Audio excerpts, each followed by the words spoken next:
네, 9월 18일 창세기 46장 28절부터 47장 12절 말씀을 가지고 두려움의 사람이 축복의 인생으로 라는 제목으로 말씀을 나누도록 하겠습니다. 오늘 본문에는 세 가지 만남의 사건이 기록되어 있는데 첫 번째는 요셉과 그의 아버지 야곱, 이스라엘이죠. 이 아버지와 아들의 오랜 기간에 떨어져 있음, 생사를 확인하지 못한 상태에 있다가 다시 만나는 그 장면. 그 다음에 이제 애굽으로 이주한 야곱 가족들이, 특별히 그 아들들이 바로를 만나는 사건과 또 그 가족의 대표인 야곱이 바로를 만나는 사건, 세 가지 만남이 이제 기록되어 있습니다. 근데 이제 우리가 이 만남을 사실 이해하기 전에 뭘 좀 봐야 되냐면 어제 본문에서 46장 초반부에 나온 거죠. 야곱이 이집트로 내려가는, 요셉이 살아있다는 소식을 듣고 이제 이집트로 온 가족이 거주하게 되는 이 중요한 결정을 내리는 과정에서, 그 행함을 하는 과정에서 야곱이 누구를 만났냐면 하나님을 만나죠. 부엘세바로 가가지고 그의 아버지 이삭의 하나님께 제사드리고 하나님께서는 그에게 나타나셔서 야곱아 걱정하지 마, 안심하지 마, 두려워하지 마라고 분명히 말씀하십니다. 그리고 내가 너와 함께 가고 내가 거기서 큰 민족을 이룰 거고 내가 너를 돌아오게 할 거야. 그리고 무엇보다 요셉이 너의 눈을 감길 거야 라고 말씀을 해주시면서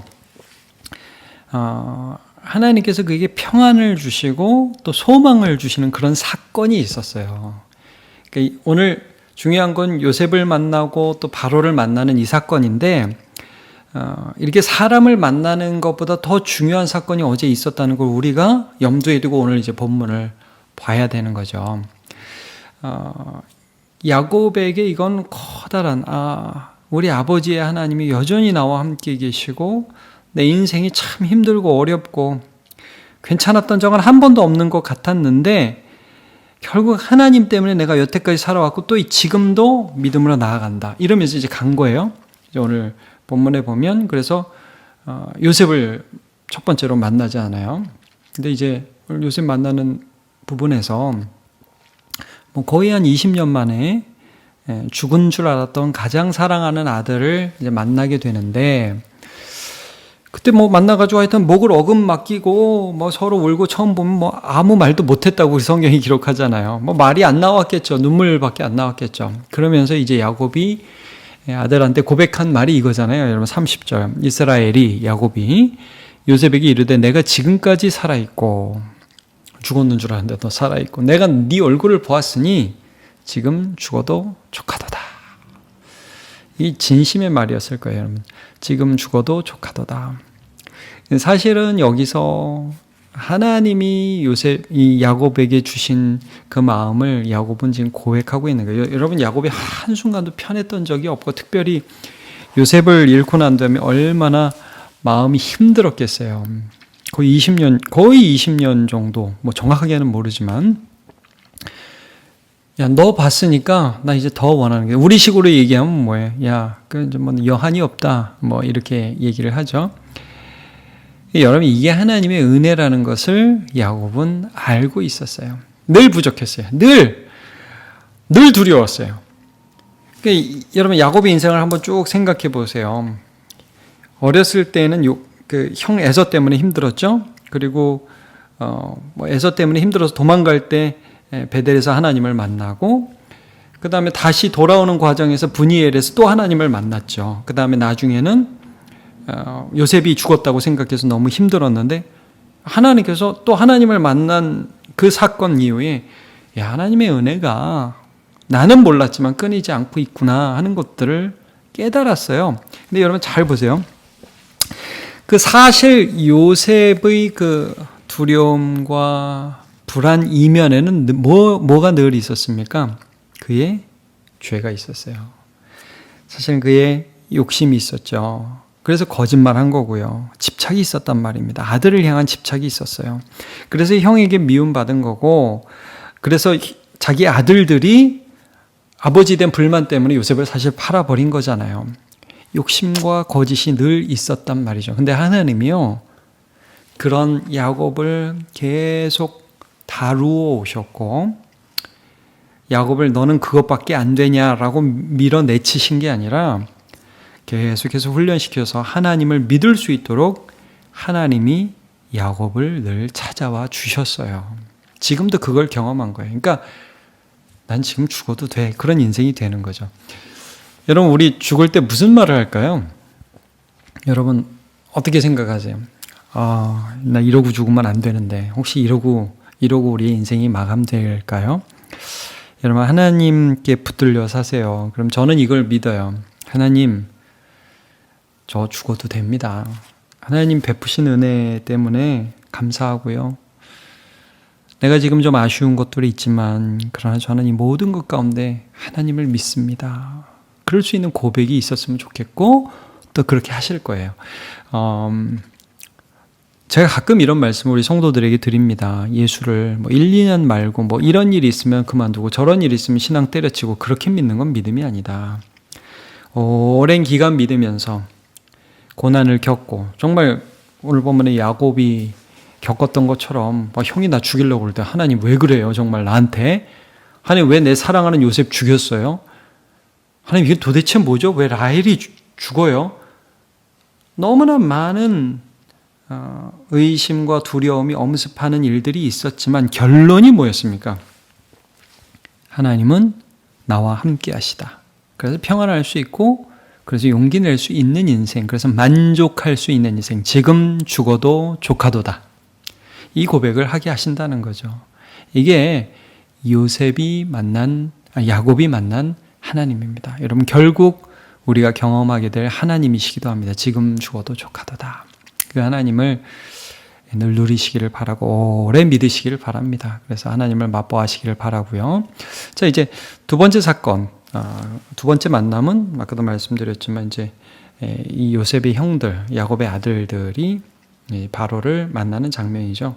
바로를 만나기 전에 요셉이 형들에게 바로가 이런 거 질문할 건데 이렇게 대답하세요라고 하나하나 꼼꼼하게 알려줘요.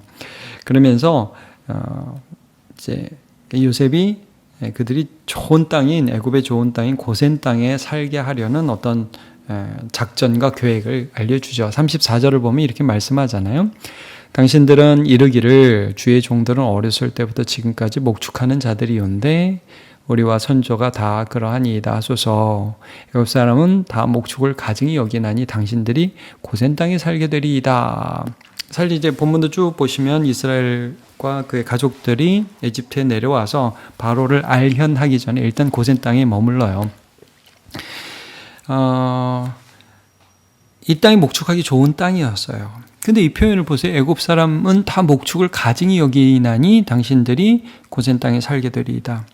이건 뭐지? 목축을 천히 여기니까 고센 땅에 살게 된다는 게 무슨 말이지? 의문이 갈 수 있잖아요. 사실 많은 주석가들이 애굽 사람들이 다 목축을 가증히 여긴다고 보지는 않아요. 그러나 애굽의 주된 산업이 목축은 아니었고, 우리가 쭉 이 역사를 보면 알듯이 그 곡식이라든지 농사, 나일강이 범람할 때 지는 그 물을 이용해서 농경 사회를 이루었을 것이라고 우리가 추측을 하는데, 당시의 세계에 부강한 나라 이집트가 외국인들을 당연히 조금 문화적으로나 여러 가지로 천시했을 게 뻔하잖아요. 그럼 이제 야곱이 여기에서 형들에게 얘기하고 결국 이제 이 바로를 만나서 고센 땅을 얻게 되는데, 여기서 바라본 게 뭡니까, 여러분? 분명히 좋은 땅에 자기의 가족들을 살게 하는 것이죠. 그러나 하나님의 섭리 가운데 뭘 보고 있죠? 애굽 문화와의 분리를 바라보고 있는 거예요. 다 목축을 가증히 여기나니, 그래서 어떤 고센 땅이라는 땅에 독특한 커뮤니티를 형성하고, 마치 LA의 한인타운이 있듯이 이집트 내에 이스라엘을 형성하게 되는 거죠. 그래서 여러분, 나중에 이제 430년 후에 모세를 통해서 이집트라는 나라에서 나올 때 보면 상당히 많은 애굽 문화의 영향을 받은 것도 사실이지만 이스라엘 민족이란 독특한 민족성을 형성한 상태가 되는 것을 보게 돼요. 그러니까 하나님이요, 이 야곱의 가족들에게 먹을 것과 입을 것을 주시는 정도가 아니라 이집트의 다신론적 문화의 영향력으로부터 그들을 보호해 주시는 것, 하나님을 향한 신앙을 지킬 수 있도록 도와주시는 섭리까지 우리가 여기서 볼 수 있게 되는 거예요. 그러니까 먹을 것, 입을 것, 오늘의 양식뿐만이 아니라 우리를 죄로부터 보호해 주시고 세상의 악으로부터 지켜주시며 하나님을 섬기는 신앙을 지킬 수 있게까지 인도해 주시는 섭리를 보게 됩니다. 여러분, 우리는 살다 보니까 뭘 주로 구하게 되냐면 먹을 거, 입을 거 자꾸 구하게 돼요. 우리가 연약해서 그렇게 구하게 되죠. 하나님이 그 정도만 우리에게 주신다면 우리는 이 세상에서 불안해서 살 수 없을 것입니다. 여러분, 하나님께서는 이 세상에 떡도 주시지만 하늘의 떡도 주십니다. 그래서 우리로 살게 해주시는 분이십니다. 그 섭리 가운데 그들의 거처할 거주지를 마련해 주시는 장면을 오늘 본문을 통해서 알 수 있습니다. 자, 이제 마지막 장면, 이제 야곱이 바로를 만나는 장면입니다. 이 장면이 굉장히 독특합니다. 이제 7절부터 10절에 나오는데 이 부분 제가 읽어볼게요. 축복이라는 단어를 한번 보세요. 보시면서 보십시오. 요셉이 자기 아버지 야곱을 인도하여 바로 앞에 서게 하니 야곱이 바로에게 축복하매. 야곱이요, 바로에게 나가면서 축복을 하면서 나갑니다. 이제 형들은 어떻게 바로를 만나냐면 그 37장을 보시면 종들은 이렇게 하면서 바로를 만나게 돼요. 그래서 3절에 나와 있죠. 너희 생업이 무엇이냐? 그들이 바로에게 대답하되 종들은 목자이온데, 이렇게 하면서 나가죠. 근데 이 야곱은요, 축복을 해요. 바로에게. 좀 더 읽어보겠습니다. 바로가 또 야곱에게 묻죠. 나이가 얼마냐? 그러니까 야곱이 내 나그네 길의 세월이 130년이니이다. 130년인데요. 내 나이가 얼마 못 됩니다. 우리 조상의 나그네 길의 연조에 미치지 못하나. 사실 아브라함 175세, 이상은 180세까지 살았으니까 130세는 저희 아버지, 할아버지는 못 미칩니다. 험악한 세월을 보내었나이다. 이렇게 얘기하고 또 야곱하고 무슨 대화를 더 나누었겠지만 그건 기록하지 않고 10절에 바로에게 또 축복하고 그 앞에서 나와요. 이게 좀 독특해요. 여러분, 야곱의 성향을 한번 생각해 보세요. 야곱은 늘 두려움의 사람이었거든요. 형 에서 만나기 전에 벌벌벌 떠는 사람이 야곱이었다고요. 그럼 여러분, 바로 정도는 그랬을까요? 제가 오늘 본문을 보면서 이 말씀 서두에 우리가 기억해야 될 게 뭐라고 그랬죠? 야곱이 이집트라는 새로운 환경과 당시 세계 제국의 통치자라고 불리는 바로를 만나기 전에 누구를 만나요? 하나님을 만났다는 걸 우리가 기억하고 봐야 된다고 그랬죠.